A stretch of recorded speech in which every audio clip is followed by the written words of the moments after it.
नमस्कार मंडळी. तर आजचा 7वा दिवस आहे आणि आम्ही लेहवरून निघालो आहोत कारगिलला जाण्यासाठी. तर पहिला पॉइंट आम्ही इथे थांबलो आहोत मॅग्नेटिक हिलला, की इथे हे एक प्रसिद्ध पर्यटन स्थळ आहे. तर इथे न्यूट्रलमध्ये पार्क केलेली गाडी इंजिन बंद असतानाही आपोआप वरच्या दिशेला चढणीवर सरकताना दिसते. तर बघा ही गाडी चालली आहे आणि मी तुम्हाला प्रत्यक्ष आता इथे दाखवते. हे बघा ड्रायव्हरने हात सोडून दिलेले आणि ऑटोमॅटिक गाडी चाललेली आहे.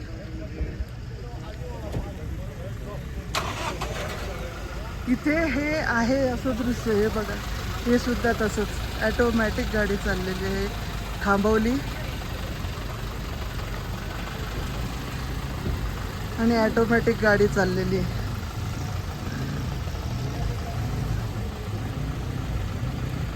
हा तो पॉइंट आहे फेमस. इथे गाडीला काहीच करावं लागत नाही. गाडीवरून ड्रायव्हर बंद करून टाकतो आणि आपोआप गाडी चालते.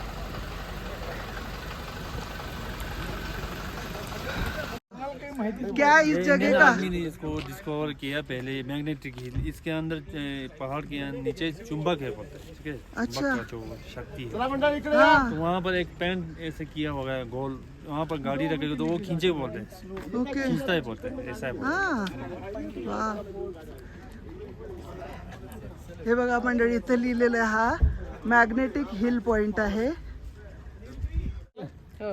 समोरच्या जे डोंगर दिसतात त्याच्यामध्ये गुरुत्वाकर्षण पावर है, मैग्नेटिक पावर. तो आपने देखा कि वहाँ अगर गाड़ी रुक रहे हैं हम न्यूट्रल करने के बावजूद भी वो आगे आ रही है, तो जो सामने का पहाड़ है वो अट्रैक्ट करता है ना. और इसको खोजा है इंडियन आर्मी ने इस जगह को, है ना. तो यहाँ पर अभी एक ग्रुप फोटो निकालते हैं, अच्छे फोटो आते हैं. कपल भी फोटो निकाल सकते हैं रोड पर, अच्छे आते हैं, है ना. चलो पहले फोटो निकालेंगे. तर मंडळी बघा हा समोरचा पहाड आहे ना, त्याच्याखाली मॅग्नेटिक आहे म्हणजे गुरुत्वाकर्षण आहे त्या पहाडामध्ये असं समजलं जातं. आणि त्यामुळे इथे समोर गाडी थांबते आणि आपोआप ते पहाड म्हणजे आकर्षित करतं, म्हणजे आपोआप आकर्षणाने ती गाडी चालते आपोआप. तर असं याचा अर्थ आहे इथे. आणि याचा शोध आर्मीवाल्यांनी लावला तर तेव्हापासनं ह्या पॉईंटला महत्त्व आलेलं आहे. हे बघा हा तो पहाड आहे, याच्यामध्ये गुरुत्वाकर्षण आहे. नमस्कार मंडळी. तर आता मॅग्नेटिक हिल पासून आपण पुढे आल्यावर इथे दुसरा पॉईंट आहे. तर ह्या पॉईंटला म्हणतात संगम पॉईंट. तर संगम पॉईंट याच्यासाठी बघा तुम्हाला दिसत असेल की नद्या दिसत आहेत इथे. इकडनं एक नदी येते आणि समोरून एक नदी येते. ह्या दोन नद्यांचा संगम इथे होतो म्हणून या पॉईंटला संगम पॉईंट दिलेलं नाव आहे. तर बघा ही जी निळी हिरव्या रंगाची इकडनं दिसते नदी, तर ही सिंधू नदी आहे. इंडस नदी किंवा याला सिंधू नदी म्हणतात. तर ही कैलास पर्वतामधून वाहत येते. आणि ही दुसरी समोरून जी वाहत येते जी अशी अगदी मातीच्या कलरसारखी अगदी गढूळ निळा रंग थोडा निळसर असा प्रत्यक्ष बघताना दिसतोय. व्हिडिओमध्ये तुम्हाला पूर्ण गढूळ मातीच्या रंगाची ही नदी दिसत असेल. तर तशी ही नदी आहे. ही झास्करमधून, झास्कर रिजन आहे तिकडनं ही नदी वाहत येते. तर अशी ही इकडनं झास्करमधून येणारी आणि ही कैलास पर्वतातून येणारी नदी इथे यांचा संगम होतो. आणि मग ही एकरूप होऊन इथून ही पाकिस्तानात वाहत जाते. ही नदी पाकिस्तानामध्ये जी नदी आहे दुसरी तिला जाऊन मिळते ही नदी. तर अशा ह्या दोन नद्यांचा इथे संगम दिसतो. खूप सुंदर दिसतं आहे मंडळी. इथे इतकं छान आहे ना. आजूबाजूला डोंगर रांगा पण आहेत आणि बघा बाजूला तिकडे तुम्हाला रस्ता पण दिसत असेल. तो जेव्हा हिवाळ्यामध्ये या नद्या अगदी गोठून जातात, अगदी बर्फ होऊन जातो या नद्यांचा. आणि त्यामुळे मग इथून लोकांना जे लोक ये जा करतात तर त्यांना येण्यासाठी काहीच तेव्हा जेव्हा आधी अशा नद्या ह्या गोठून जायच्या तर दळणवळणाचा प्रकारच संपून जायचा इथे लोकांचा. त्यांना येण्या जाण्यासाठी त्या बर्फावरूनच शक्यतो मला वाटतं यावं लागत असेल जेव्हा गोठल्या, आणि किती डेंजरस असेल तेव्हा ते. त्यामुळे हा रस्ता काढलेला आहे आणि मग लोकांना सोपं झालं इथून येणं जाणं. तर असं बघा, या 2 नद्या खूप छान वाटत आहे इथे, आणि इतका वारा, थंडगार वारा सुटलेला इथे, खूप छान वाटतं आहे. तर इथे येणारे पर्यटक जे आहेत ते ज्यांना रिव्हर राफ्टिंगची आवड असेल तर इथे व्हाईट वॉटर रिव्हर राफ्टिंग पण आपण करू शकतो. तर इथला सीझन जो आहे तो नेहमीप्रमाणे उन्हाळ्यातच करा शक्यतो. आम्ही जूनमध्ये आलेलो आहे, तर मे ते ऑक्टोबरपर्यंत इथे येऊ शकतो आपण. आणि बघा किती सुंदर डोंगर रांगा पण आजूबाजूला आहेत आणि खूप मस्त वाटतंय, खूप अगदी छान आहे. तर मंडळी इथे खाली बघितल्यावर चहा नाश्तासुद्धा आपण करू शकतो. खाली छोटंसं हॉटेल दिसतंय आणि रिव्हर राफ्टिंगचं बुकिंगसुद्धा तिथे करू शकतो. तिथे खाली दिसत आहे बघा हे. तर ज्यांना आवड आहे ते नक्की इथे करू शकतात. तर खूप छान आहे इथे. तर चला आता आपण पुढच्या प्रवासाला निघूया. तर मंडळी आता आम्ही थोडं मध्ये चहा नाश्त्यासाठी थांबलेलो आहोत. एक छोटंसं हॉटेल आहे इथे, आणि बघा वरचं छत दाखवते मी तुम्हाला. जे मी तुम्हाला आधी पॉप्युलर आणि एक दुसरं दाखवलं होतं झाड, व्हील झाड. तर जे त्यांचे छतं वगैरे बनवतात हे लोक, मी तेव्हा डिटेलमध्ये तुम्हाला सांगितलं होतं, तर ते दाखवते प्रत्यक्ष. या हॉटेलचं छत पण बघा कसं त्याच झाडांनी बनवलेलं आहे आणि खूप सुंदर वाटत आहे. हे प्रत्यक्ष खूप छान वाटतं आहे. व्हिडिओमध्ये माहिती नाही तुम्हाला कसं दिसतं आहे, पण बघा ना किती छान त्या झाडांचा उपयोग करतात हे लोक. म्हणजे दुसरं बाकीचं काही नाही, फक्त त्या झाडांपासूनच ते हे सगळं छत वगैरे टाकतात. घराचे पण छत तसंच त्यांनी बनवलेले असतात. तर खूप छान वाटत आहे इथे आणि मस्त बनवलेलं आहे. तर खूप मजबूत पण असतं हे झाडं. पॉप्युलरचे झाडं किती उंच तुम्हाला दाखवलेलं आहे मी. तर बघा किती छान डिझाईन पण केलेलं आहे यांनी बघा छत समोरून, आणि खिडक्यांचं पण काम बघा तसंच. इतकं छान वाटतं ना इकडे बघून, ह्या लोकांच्या घरांच्या खिडक्या, छत, अगदी मस्त काम केलेलं आहे यांनी. तर बघा आता आम्ही आलो आहोत नमिक्ला पासमध्ये. हा पॉईंट आहे 12,198 फीटवर हा नमिक्ला पास पॉईंट आहे. हे बघा इथला व्ह्यू.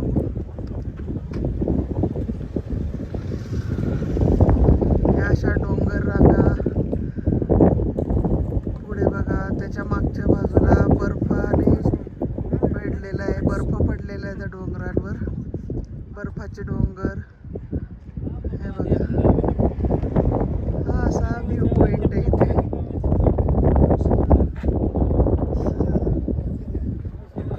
बस बाकी काही नाही आहे, पॉईंट आहे फक्त. थांबवतात इथे थोडंसं. इकडे लिहिलेलं आहे बघा काय. हा पॉईंटच म्हणजे मध्ये मध्ये थांबतच आपण प्रवास करतो, तर मध्ये मध्ये पॉईंट्स आहेत काही. हे बघा आता इथे काय लिहिलं आहे, I love bro, BRO he company, त्यांनी इकडे हे रोड बांधलेले आहेत, रस्ते बांधलेले आहेत. आणि मंडळी तुम्हाला सांगायचं म्हणजे माहितीसाठी, जे म्हणजे कस्टमाइज करून येतात, हा प्रवास करायला येतात लेह लडाखचं. आता हा लेह टू कारगिलचा प्रवास करतोय आम्ही. तर रस्ता आहे ना एक NH1 हायवे आहे हा. ठीक आहे, अगदी मस्त रस्ता आहे, फक्त वळणदार आहे. वळणदार असा की डोंगरामधून हा रस्ता काढलेला आहे. पूर्ण अगदी डोंगर फोडून हा रस्ता बनवलेला आहे. त्यामुळे असं पूर्ण वळणदार रस्ता आहे. वळण वळण वळण वळण वळण असा सरळ रस्ता नाहीच आहे हा, पूर्ण वळणाचा रस्ता आहे. तर इथल्या लोकल ड्रायव्हर जे आहेत त्यांचंच खरं इथे रस्ता आहे, म्हणजे त्यांनाच सगळं काही माहिती आहे ॲक्च्युली व्यवस्थित, म्हणून व्यवस्थित हा प्रवास होतो. जर आपण स्वतः करायला आलो गाडी घेऊन तर अगदी सावधानतेने तुम्ही प्रवास करायचे. फार डेंजरस पॉईंट्स आहेत तिथे, म्हणजे ॲक्सिडेंट पॉईंट्स भरपूर आहे, कारण वळण खूप आहे. ठीक आहे, वळणं पूर्ण डोंगरातून काढलेला रस्ता आहे. हे बघा आता हे असे म्हणजे अगदी टोकदार रस्ते दिसतात. आणि बघा काही ढगाळ वातावरण आहे आज इकडे. मध्येच आम्हाला थोडासा पाऊसही लागतोय, मध्येच ऊनही पडतं आहे. खूप छान आहे वातावरण. पाऊस असा कंटिन्यू नाही आहे, थोडासा असा पडतो. येताना रस्त्यामध्ये आम्हाला एक स्नोफॉल पॉईंट मिळाला, स्नो फ्लावर पॉईंट. तर तिथे स्नो पण थोडासा आम्ही थांबलो याच्यासाठी की गाडी आमच्या ग्रुपची एक गाडी पंक्चर झाली होती आणि तिथे शक्यतो थांबत नाही, कारण दगडं पडतात तिथे पहाडं इकडे ठिसूळ म्हणजे पाऊस येथे आहेत तर त्याच प्रकारचे तर ते पडतात दगडावरून, म्हणून भीती वाटते. तर तिथे पण आम्ही थांबलो होतो. तर स्नोफॉल थोडासा झाला तिथे, पाऊस पडत होता आणि स्नोफॉल सुद्धा बघायला मिळाला आम्हाला. आणि पाऊस पडत होता त्यामुळे मी बाहेर नाही निघाले आणि तुम्हाला दाखवताही आलं नाही, पण खरंच खूप छान अनुभव होता तो. बघा कसे उठत आहेत, म्हणजे तुम्हाला अंदाज येईल. खूप वारा सुटला इथे, मस्त थंडगार एकदम छानपैकी, खूप मस्त वाटतंय मंडळी. हे बघा अगदी सुंदर वाटतंय, तुम्हाला मी दाखवलं खूप मजा येते ना. अगदी टॉप लेवलच्या पॉईंटला आपण उभे राहतो आणि थंडगार हवा असते ना तिथे, छान वाटतं. ऊन आहे, पाऊस आहे, वारा आहे, सगळंच अनुभवायला मिळतंय. तर आता भेटूया आपण पुढच्या प्रवासाला. प्रवास आता सुरू होतोय परत पुढे. आपल्याला कारगिलला जायचं आहे. तर कारगिलला जाता जाता मी तुम्हाला हे पॉईंट्स दाखवते, कोणकोणते पॉईंट्स लागतात आणि खूप छान पॉईंट्स आहेत ते. हे बघा मंडळी, आणि लोक बघा, आपण इथले लोक जे आहेत लद्दाखवाले किती सुंदर म्हणजे पाळतात ते, किती जोपासतात निसर्गाला. स्वच्छता इतकी छान आहे इकडे. पण आपल्यासारखे असे बघा येतात बघा हे फिरणारे लोक आहे ना, बघा कशी घाण करून जातात. हे बघा, या अशा लोकांना लाज वाटत नाही. अरे आपण आपल्या इथे नाही पाळत, पण त्यांच्या इथले रूल्स पाळले पाहिजे. माझं असं सांगणं, फिरणाऱ्या जे फिरायला येतात ना लोक, त्यांना जरा इथले नियम पाळा, कारण हे लोक स्वतः फार व्यवस्थित त्यांचं जोपासतात सर्व नेचर, आणि आपण येऊन तिथे घाण करून जातो. हे बरोबर नाही आहे. तर माझं असं संदेश आहे लोकांना की या फिरायला येत आहे, आनंद घेत आहे, तर त्यांचे नियम सुद्धा पाळा. हे बघा, हे असं बरोबर नाही वाटत. ते इतकं छान जागा तुम्ही घाण करून टाकता. मंडळी बघा, आजचं कारगिलचं पहिलं जेवण माझं दुपारचं.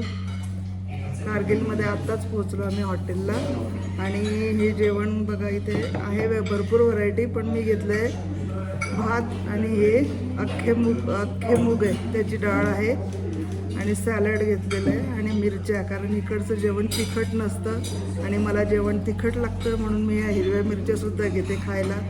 आणि त्याबरोबर बघा इथं ही सुद्धा आहे ते. आणि बाकीच्या मेनूमध्ये आलू गोबी आहे मला वाटतं, आणि रोटी आहे, बाकीचं सगळं काही. पण मला फक्त एवढंच खायचं आहे म्हणून. आणि जेवण फार टेस्टी असतं. आत्तापर्यंत मी जिथे जिथे जेवण केलं, ज्या हॉटेलमध्ये, जेवण फार छान असतं इकडचं, टेस्टी. तर चला आता मी जेवण करते आणि आपण नंतर द्रासला प्रवासाला निघणार आहोत. इथून जेवण केल्यावर आम्ही द्रास बघायला जायचं आहे आपल्याला. तोपर्यंत व्हिडिओवर राहा. स्वीट डिशमध्ये बघा ही फिरणी इथे आज खायला मिळते मस्त. थँक्यू. टेस्ट करून बघते, मग सांगते तुम्हाला कशी आहे. जेवण तर छान टेस्टीच असणार आहे. मस्त, जास्त गोड नाही आणि जास्त फिकट नाही, मस्त.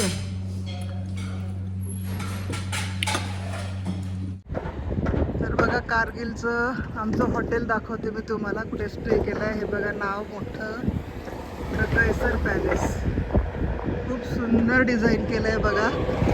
हॉटेल हायवेलाच आहे, हायवेला आहे, त्याच्यामुळे गाड्यांचा आवाज तुम्हाला येणार आहे व्हिडिओमध्ये. हे बघा किती सुंदर स्ट्रक्चर आहे. आतून पण खूप सुंदर मस्त सर्व सुखसोयींनी उपलब्ध आहे हॉटेल. खूप सुंदर हॉटेल केलेलं आहे हे बघा, द कैसर पॅलेस.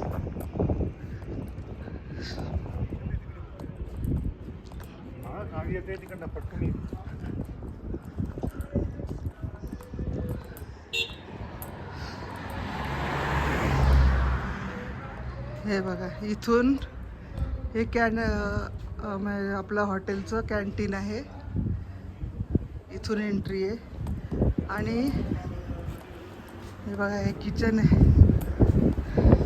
इथून हॉटेलची एंट्री आहे, मेन एंट्री इथून आहे बघा. खूप सुंदर बांधलेलं आहे हॉटेल ह्या लोकांनी. ही एंट्री आहे, मेन एंट्री. गार्डन पण बघा किती छान, छोटंसं मस्त हिरवगार. हे बघा किती मस्त केलेलं आहे मेंटेन.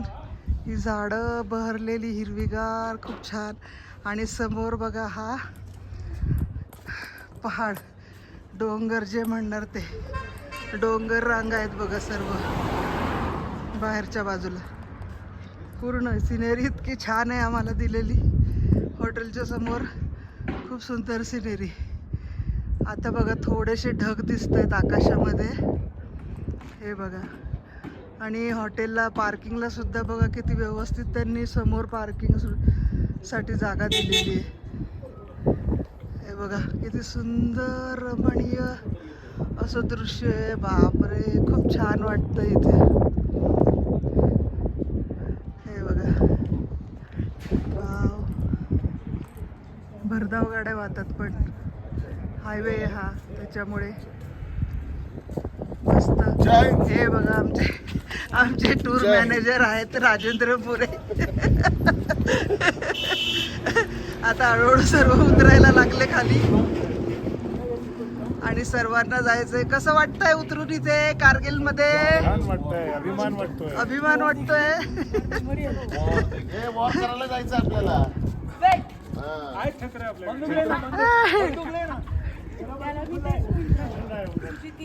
पटकन जा, विहान गाड्या येतात भरधाव, पळ तिकडे.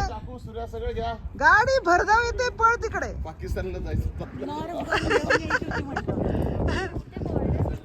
चला आता आम्ही द्रासला चाललो आहोत, जिथे खरं युद्ध तिथे झालेलं होतं द्रासमध्ये. ठीक आहे, द्रासमध्ये युद्ध झालेलं होतं, पण हे कारगिल डिस्ट्रिक्टमध्ये द्रास येतं. ठीक आहे, कारगिल डिस्ट्रिक्ट आहे हे लद्दाखचं दुसरं. कारगिल लद्दाखमध्ये 2 डिस्ट्रिक्ट आहेत, लेह आणि कारगिल.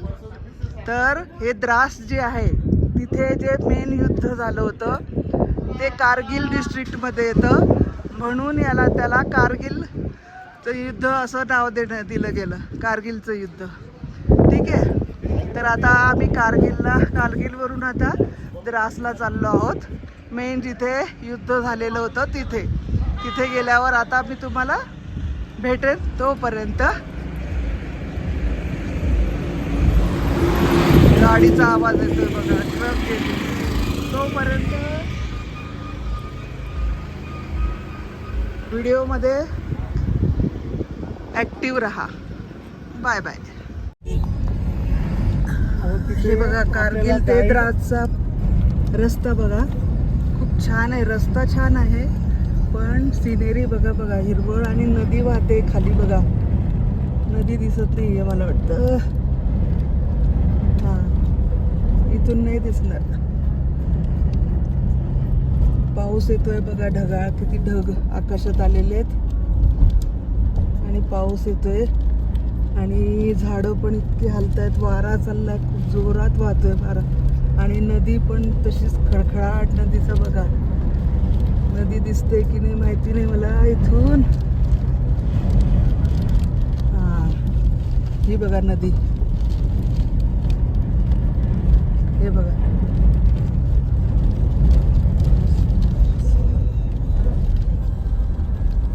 कोणती नदी सांगितली ही?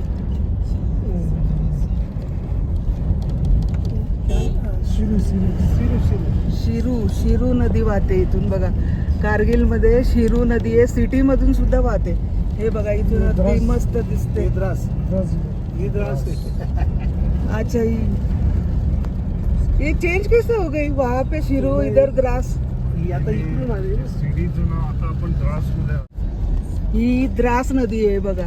आणि हिचा प्रवाह असा उलटा वाहतोय, उलटा. म्हणजे आमची गाडी अशी चालली आहे सरळ, त्याच्या विरुद्ध दिशेने नदीचा प्रवाह आहे बघा ह्या. तर ही द्रास आहे आणि शिरू नदी कारगिलमध्ये आहे. यांचा संगम होतो या दोन्ही नद्यांचा. हे बघा असा मस्त रस्ता आहे, पण वळणाचाच रस्ता आहे हा सुद्धा. वळण वळण वळण वळण.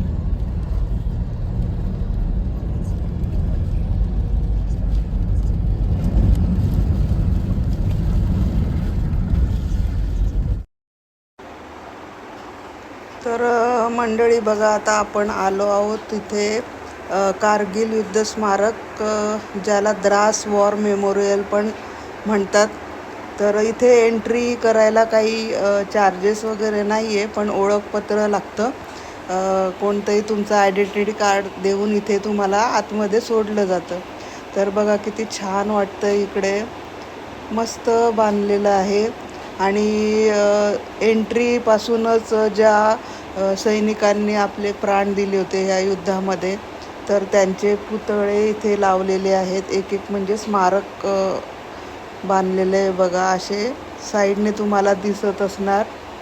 तर चला आता आपण बघूया, एक एक मी तुम्हाला सांगत जाते. तर मंडळी, भारत आणि पाकिस्तानमधील 1999चं जे कारगिल युद्ध होतं त्याची स्मृती म्हणून भारतीय सेनेद्वारे इथे हे युद्ध स्मारक बांधलं गेलेलं आहे. तर चला आता आपण हे बघूया सविस्तर. तुम्हाला मी माहिती पण सांगत राहते. बघूया.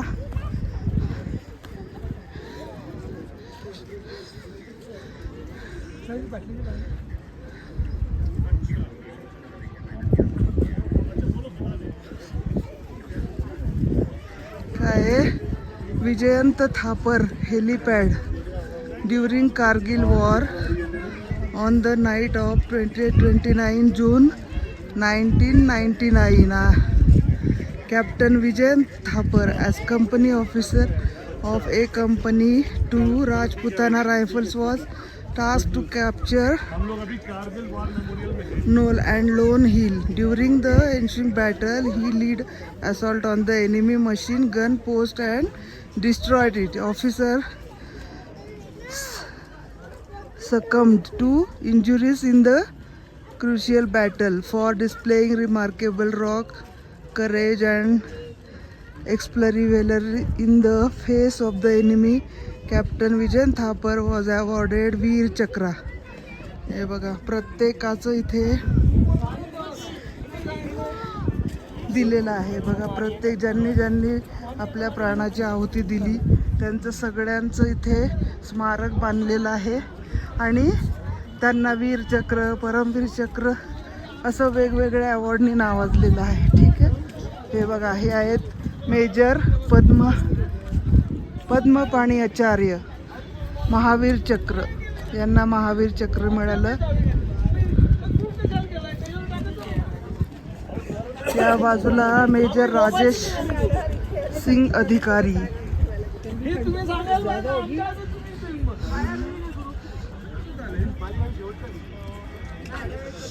हे बघा, त्या बाजूला तोफ ठेवलेली आहे.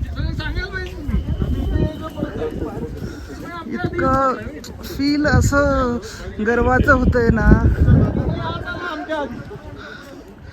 नशिबान आता आपण नशिबान की आपल्याला हे बघायला मिळतंय. हे बघा, हे आहे लेफ्टनंट मनोज पांडे, परमवीर चक्र मिळालं त्यांना. गोरखा रायफल्स मधून होते. गोरखा या बाजूला हे कोण आहे? अच्छा, कॅप्टन विक्रम बत्रा, परमवीर चक्र, Jammu and Kashmir rifles. Okay, हे बघा ही अगदी जवळून तोफ बघा. या बाजूला सुद्धा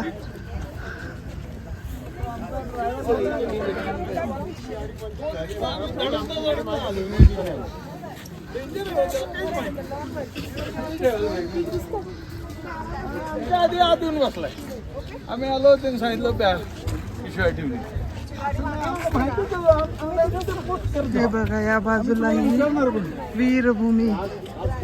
वीरभूमी आहे. म्हणजे ज्यांनी त्या युद्धामध्ये आपले प्राण गमावले त्यांच्या सर्वांचे इथे स्मारक आहे बघा. जाऊया आपण, मी दाखवते तुम्हाला.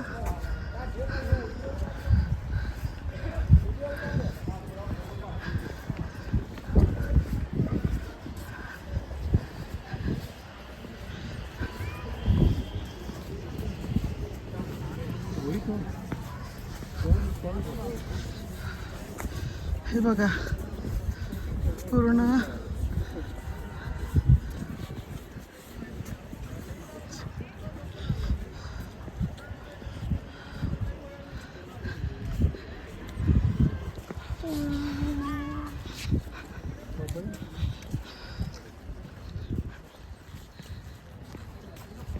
हे बघा प्रत्येकाचं नाव दिलेलं आहे आणि त्याच्या सहित इथे प्रत्येकाची मेमरी आहे. फर्स्ट आहे बघा, in memory of number so and so GDR Anuj Kumar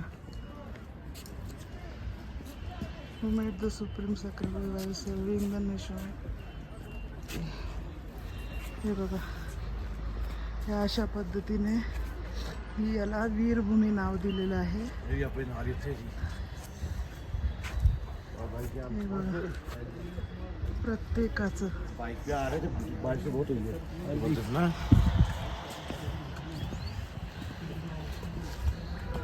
आपने कहाँ घूमने आके? मनाली जाएंगे. नहीं अपना इधर से बॅटल ऑफ जोजिला, सागा of velar, the Jammu and Kashmir campaign 47-49 was Indian Army's longest and most hard fought war. Few episodes in annals of Indian Army can compare for valor and sheer effect. हे बघा बॅटल ऑफ जोजिलाचं इथे दिलेलं आहे.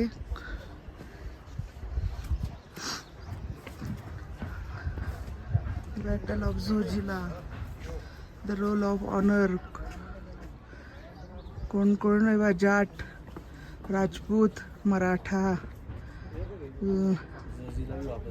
Patiala, Mahar regiment, machine gun Mahar regiment.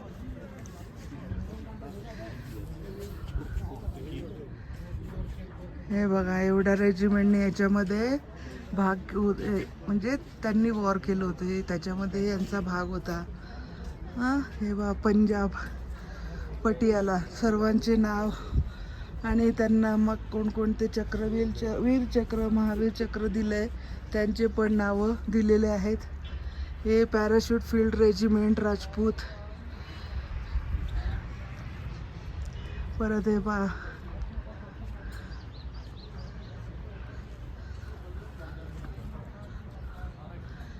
हे royal Gurkha rifles. सर्वांचे नावं दिलेले आहेत त्याच्यावर. ही 7th लाईट कॅव्हलरी. हे बघा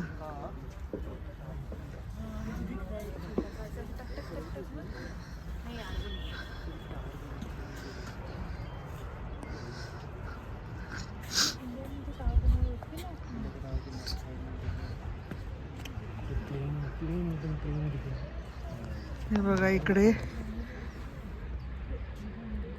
प्लेन ठेवलेला आहे बघा.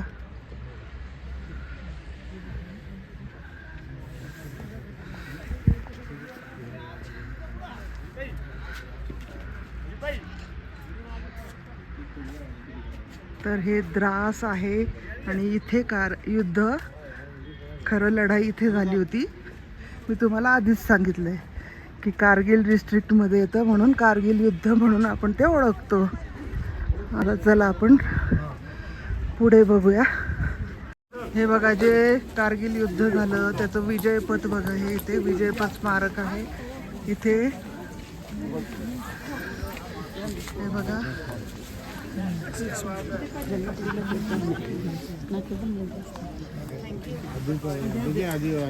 विश्वज्योत बघा इथे जळत आहे. काय लिहिलंय बघा इथे.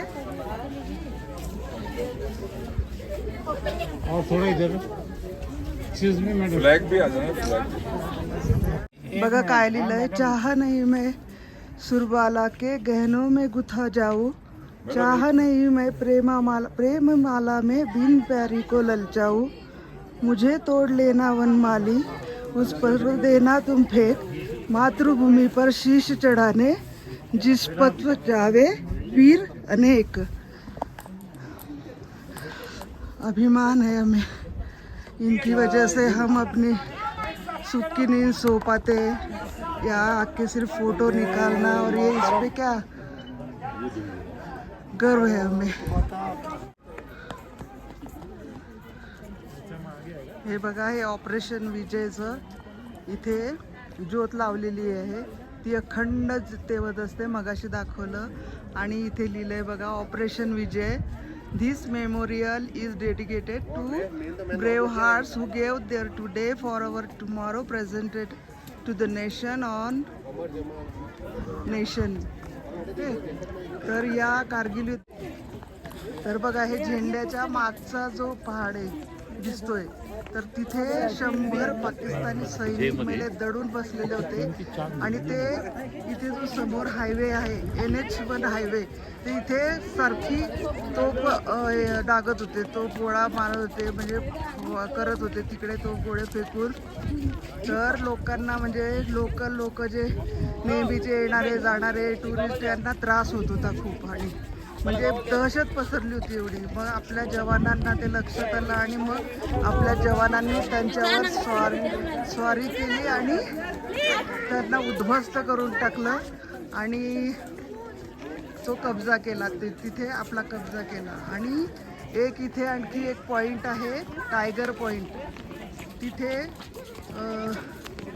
आपलं लक्ष्य पिक्चर तुम्ही जर बघितलं असेल तर त्या लक्ष्य पिक्चरची शूटिंग तिथे झालेली आहे. तर तुम्ही लक्ष्य पिक्चर बघा, पूर्ण स्टोरी तुम्हाला लक्षात येणार आहे. तर असं हे द्रास आपलं मेन युद्ध इथे झालेलं होतं. वेगवेगळे पॉईंटवर वेगवेगळे कॅप्टनना जबाबदारी दिली गेली होती आणि त्यांनी आपलं काम अगदी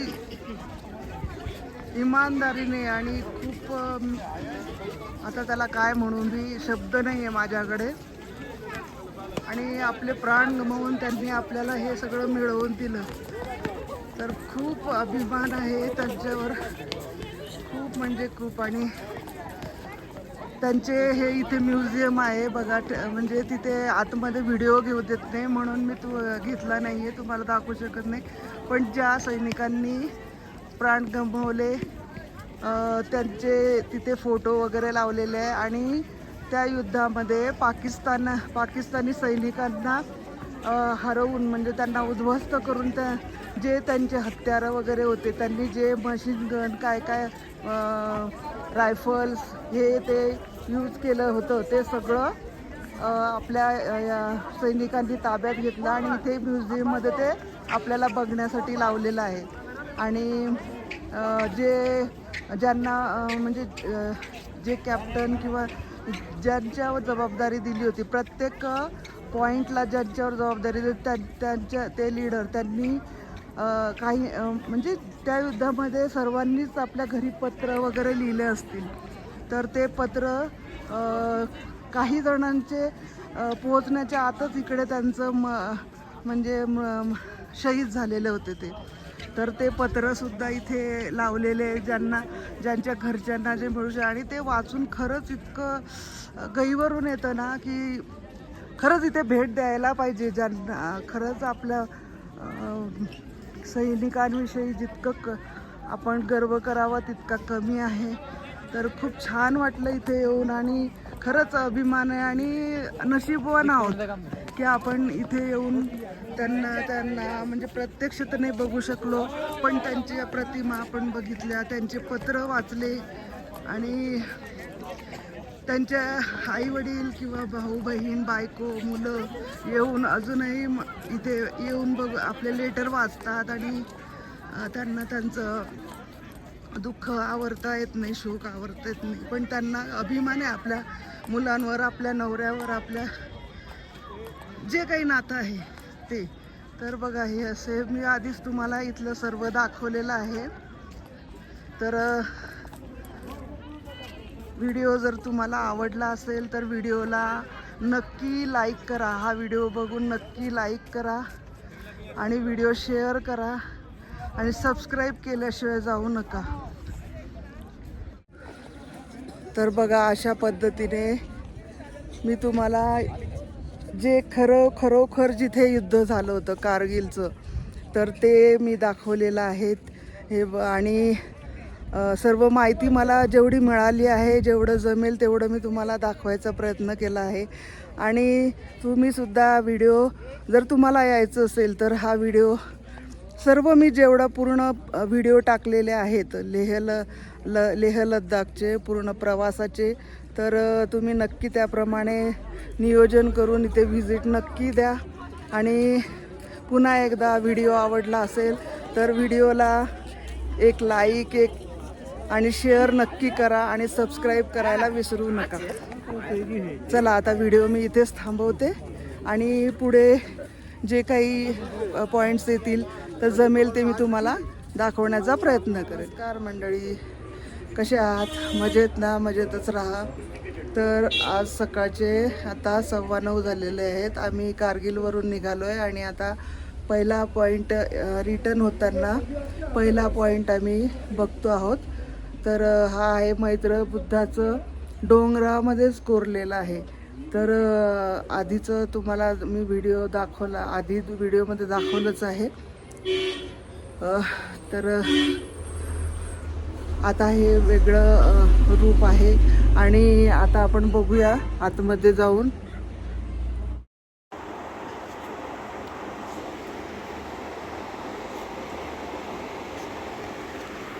तर बघा ही आतमध्ये आल्यावर बघा एकदम उंच मैत्र बुद्धांची मूर्ती दिसते. ही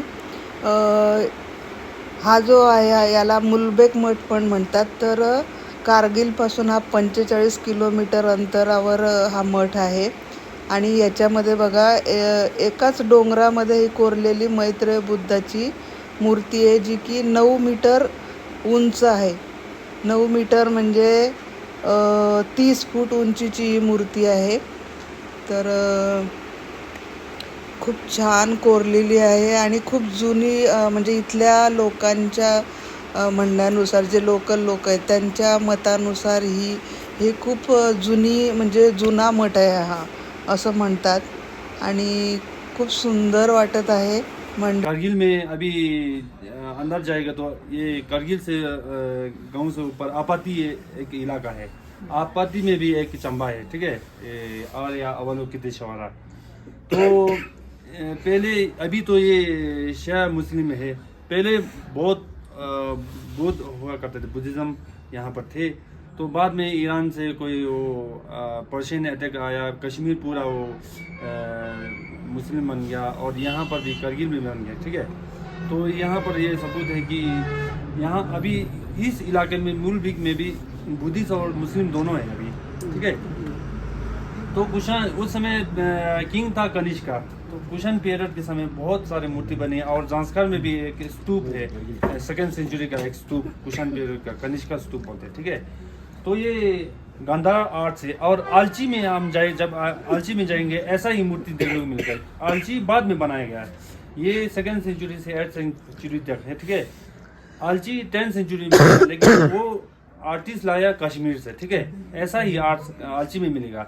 सिर्फ रॉक स्टेच्यू और आलची गंधर आर्ट सबको मिलेगा। बाकी मोनेस्ट्री में आपको टिबेटन टिबेटन का आर्ट्स देखने को मिलेगा, ठीक है। ये गंधर आर्ट है। तो अभी यहाँ पर छोटा सा है, ये पहले सिर्फ स्टेचू था, ठीक है, स्टेचू था, बाद में ये मोनेस्ट्री को बनाया गया। अभी गुरुजी पूजा कर रहे थे ना, वो दिखाया गया। तो अंदर चलते हैं हम। कितने फीट है? ये का ये है मोनेस्ट्री चल चला चला मध्ये चला.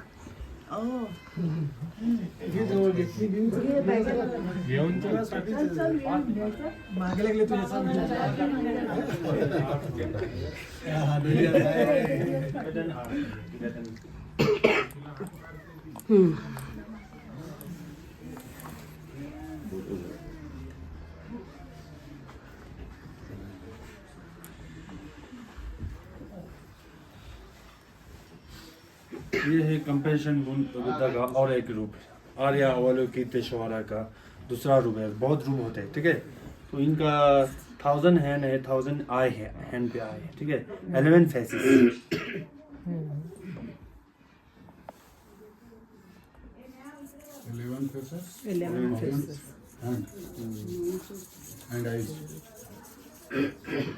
तो स्पेशली इनके लिए एक पूजा होता है, वक्त होता है, एक ऐसा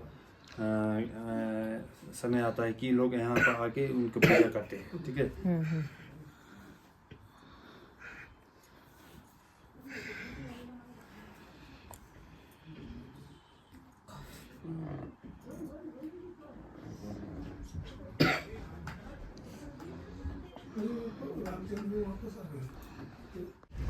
हे बघा मंडळी, आता हे दुसरा पॉइंट आला, लामायुरू। श्रीनगर लेह राष्ट्रीय राजमार्ग के सर्वोच्च दर्रे पर आपका स्वागत है। पोतुला ऊंचाई 13,479 फीटवर आपण आता आहोत। आणि हे बघा, हे असा इथला व्ह्यू पॉइंट आहे। पाऊस येतोय त्याच्यामुळे थोडा प्रॉब्लेम आहे, खाली चिखल चिखल road.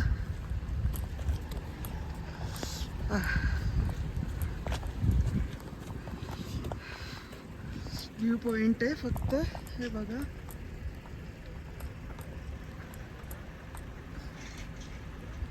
Lamayuru पोतुला point, पोतुला top point, हे बघा। हे असं काहीसं आहे इथे। पाऊस येतोय त्याच्यामुळे जास्त थांबत नाहीये। डोंगर सगळे लपले गेले आहेत। तर चला आता जाऊया आपण। हे बघा, इथे आपण लामायुरू विलेज मध्ये आलेलो आहे। तो लामायुरू आपण पॉइंट बघितला आणि तिथून थोडं पुढे लामायुरू विलेज आहे आणि तिथे हे लामायुरू मॉनेस्ट्री आहे बघा। हे बघा, झूम करून दाखवते। ही मॉनेस्ट्री आहे आणि पाऊस होता म्हणून मी तिथे गेली नाही। आता थोडं ऊन पडलंय पण थोडा रिमझिम पाऊस चालू आहे इथे, त्यामुळे मॉनेस्ट्रीमध्ये मी गेली नाही आणि तुम्हालाही दाखवू शकत नाही। पण जवळजवळ जेवढ्या मॉनेस्ट्री बघितल्या, तुम्ही आधीचे व्हिडिओ बघितले असतील तर सेमच असतात इथे। फक्त काय आहे की आता पॅकेजमध्ये आहे ते म्हणून ते लोक दाखवतात आपल्याला आणि आपणही बघायचं असतं। इतक्या लांब आपण येतो तर बघायचं असतं, बाकी काही नाही आहे। मॉनेस्ट्री सेमच आहे तिथे, बुद्धांची मूर्ती असते मध्ये, फक्त वेगवेगळे त्यांचे रूप दाखवतात ते आणि तीच माहिती असते। म्हणून मी काही गेली नाही, एवढं जावंसं वाटलं नाही। तर लांबूनच तुम्हाला दाखवते। हे विलेज आहे, गाव आहे, लामायुरू गाव। आणि इथल्या जे लोकल लोक आहेत तर त्यांच्या म्हणण्यानुसार म्हणजे ज्या गावामध्ये जी मॉनेस्ट्री असते ना, त्या गावाच्या नावावरूनच त्या मॉनेस्ट्रीला नाव दिलं जातं। म्हणून हे लामायुरू मॉनेस्ट्री, लामायुरू विलेज आहे तर लामायुरू मॉनेस्ट्री। आणि सगळीकडे डोंगरच आहेत बघा। हे बघा किती असं टणक एकदम खडक वाटतात माहिती आहे। हे एकदम म्हणजे डोंगर खोदूनच हे रस्ते काढलेले आहेत ना, हे गावांचे रस्ते हे पूर्ण यांना रस्ते नव्हतेच. नंतर मग हे डोंगर खोदून फोडून हे रस्ते बनवले गेलेले आहेत. हे बघा हे समोर गाव दिसतं आहे, लामायरू विलेज. आणि खरंच ग्रीनरी आणि ते निसर्ग इतका जपलाय ना या लोकांनी, माहिती आहे. खूप यांनी निसर्गाची देणगी त्यांना आहे आणि त्यांनी पण त्याचं एक म्हणजे जतन करून ठेवलेलं आहे. हे बघा किती सुंदर असं मस्त गावं वाटतात ना, छोटे छोटे घरं, म्हणजे छोटे छोटे गावं आहेत, जास्त लोकसंख्या नाही, छोटे छोटे गावं आहेत हे. पण खूप छान त्यांनी जतन केलेलं आहे. आणि बघा किती सुंदर वाटतं. हे छोटंसंच गाव आहे, लामायरू गाव. आणि हे त्यांच्या भाषेमध्ये हे लिहिलेलं असतं बघा, त्यांनी असे टांगून ठेवलेले असतात. गुड लक म्हणून ते असे लावतात हे. आणि इकडे ना एक असं पण आहे प्रत्येक ठिकाणी, म्हणजे जिथे मॉनेस्ट्री असते किंवा कुठेही चांगलं ठिकाण यांना जर असं वाटलं तर तिथे ना हे एकावर एक असे दगडं ठेवतात आणि ते गुड लक म्हणून मानतात. गुड लक म्हणून ते ठेवतात, प्रार्थना करतात, प्रेयर करतात. असं मी प्रत्येक ठिकाणी विचारलं. तर मग आमचा ड्रायव्हर जो आहे त्याला मी विचारलं, तर त्याने मग सांगितलं की ते आम्ही गुड लक म्हणून ते ठेवतो. इकडे मान्यता गोष्टी फार आहेत, लोक काही गोष्टी खूप मानतात. आणि हा NH1 हायवे आहे बघा, NH1 हायवे पूर्ण. आणि हे असे रस्ते बघा, असे नुसते वळणाचे रस्ते आहेत. डोंगर इतके उंच आहेत ना, खरं तेच म्हणजे आपल्या महाराष्ट्रात पण आपण बघतो, पण इकडचे जे डोंगर आहेत ना इतके उंच आहेत.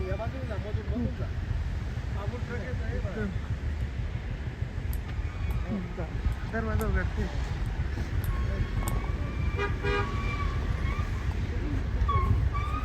बघा किती सुंदर दृश्य बघा, हे किती मस्त डोंगर वाटतात एकदम. असंच पूर्ण रोड अगदी जोपर्यंत लेह संपत नाही, पूर्ण लडाखचा भाग, पूर्ण लडाखमध्ये हे असे उंच पहाड तुम्हाला बघायला मिळतील. आणि ही अशी ग्रीनरी, ते झाडांची माहिती मी तुम्हाला दिलेलीच आहे मागच्या व्हिडिओमध्ये. हे असे उंच झाडं, पण हे कामाचे झाडं असतात त्यांचे, म्हणून सगळीकडे तुम्हाला हेच झाडं बघायला मिळतील. तर चला आता आपण पुढच्या प्रवासाला निघूया. आपण आलो आहोत मूनलँड व्ह्यू पॉईंटवर. मूनलँड म्हणजे बघा, हे जो डोंगर आहे ना, हे पहा, हा असा चंद्रासारखा दिसतो असं इथे म्हणणं आहे. म्हणजे चंद्रावर उतरल्यावर हे असं काहीसं चंद्र दिसतो. हे बघा, आणि खरंच समोरून बघताना सुद्धा तसंच वाटतंय बघा. पूर्ण आजूबाजूचा खडक आहे ना काळा कलरचा, आणि त्याच्या मधला जो भाग आहे फक्त तो बघा असा चंद्रासारखा दिसतो. म्हणून या पॉईंटला मूनलँड व्ह्यू पॉईंट नाव दिलेलं आहे. आणि बघा किती सुंदर वाटतं आहे. प्रत्येक ठिकाण दाखवताना तुम्हाला माझ्या तोंडात सुंदर शब्द येतो, आणि खरं ते बघूनच तोंडात तसंच शब्द येतो. हे बघा, हे असं काहीसं इकडचं सुंदरसं रमणीय मनोहरी दृश्य आहे. वातावरण चेंज होत राहतं, कधी पाऊस, कधी ऊन, कधी थंडी तर कायम असते. थंड वारे कायम आहेत. उन्हाळा सीझन जरी असला इथे तरी वातावरण थंडच आहे. या लोकांना म्हणजे आपण फिरणारे टुरिस्ट इथे येतो तर आपल्याला थंडी वाजते, पण ते लोक म्हणतात आमच्यासाठी हा उन्हाळा वाटतो आणि छान वाटतं म्हणे आम्हाला उन्हाळ्यात. म्हणजे त्यांना थंडी काय नाही वाटत ह्या वेळेस. आपल्याला थंडी वाजते, त्यांना उन्हाळा वाटतो. तर बघा, हे असं दृश्य आहे हे मूनलँड व्ह्यू पॉईंटचं.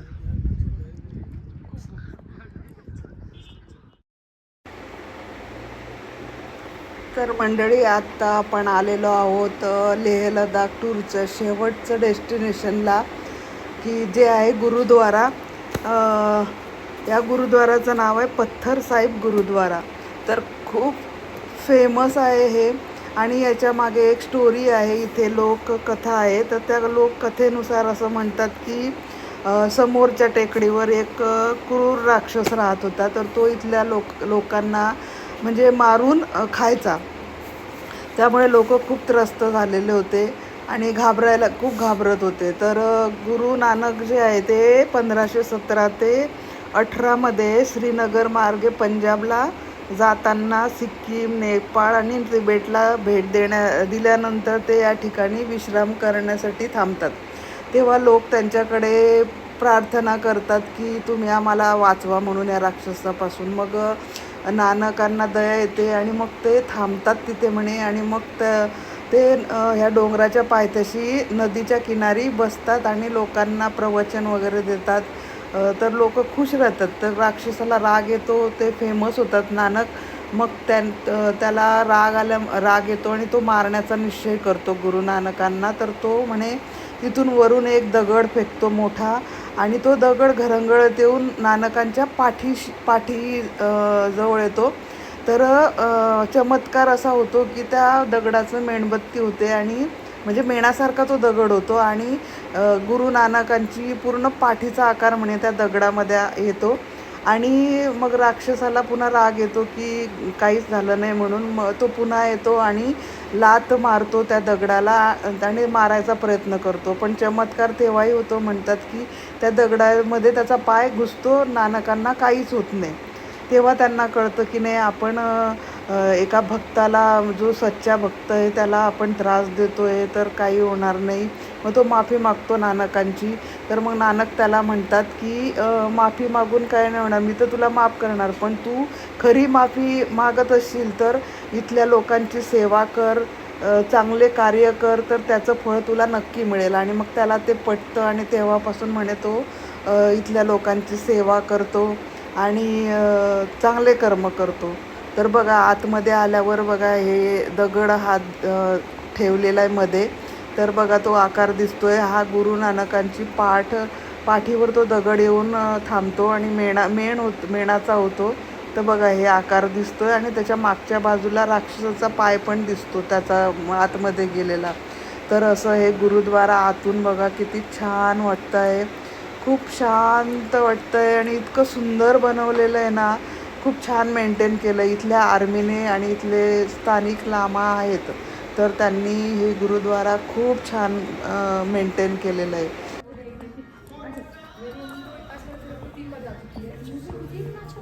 हॅलो, नमस्ते मंडळी, गुड मॉर्निंग. तर आता सकाळचे वाजले आहेत 8:20, आणि हा शेवटचा दिवस आहे आपला लडाखमधला. तर चला आपण बाय बाय करूया लडाखला. तर बघा हे एअरपोर्ट आहे लेहचं, आणि आजूबाजूचा परिसर, आणि माझ्यासोबत सर्व बोला bye bye Leh and Ladakh. तर मंडळी असं हे लेहचं एअरपोर्ट आहे. खूप छोटंसं आहे पण खूप छान आहे. तर असे छान छान व्हिडिओ बघण्यासाठी तुम्ही व्हिडिओ कंटिन्यू बघत राहा. तर भेटूया अशा छानशा पुढच्या प्रवासाच्या व्हिडिओमध्ये. तोपर्यंत बाय बाय.